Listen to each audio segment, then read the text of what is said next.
Jadi sudah kita lakukan penggeledahan sejak jam 12 sampai jam 4 sore. Penyidik menemukan bukti-bukti pendukung tentunya dalam rangkaian untuk memenuhi penyidikan kami untuk mendapatkan bukti pendukung kaitan dengan dugaan tindak pidana korupsi ini. Kemudian para aparat hukum kedah ngadek saceknya migas saplasna upami lonyor tong dipotong, upami pondok tong disambung.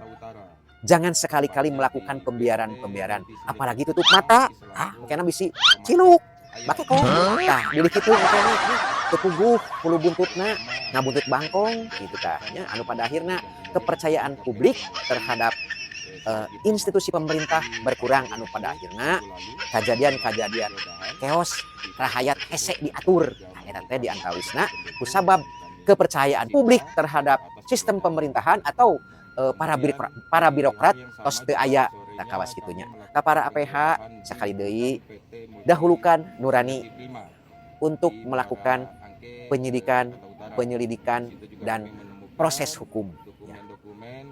Gunakan nurani karena nurani itulah yang akan menunjukkan Anda kepada jalan yang menyelamatkan Anda ke depan. Tah kawas kitu. Eta oge didugikeun ku Pak Sanitiar Burhanuddin kawas kitu. Kapayunnya seperti itu. Saya bicara dengan teman-teman, tolong hati nurani digunakan untuk penuntutan. Kembali lagi, keadilan itu ada di nuraninya. Makanya jangan cederai rasa keadilan masyarakat.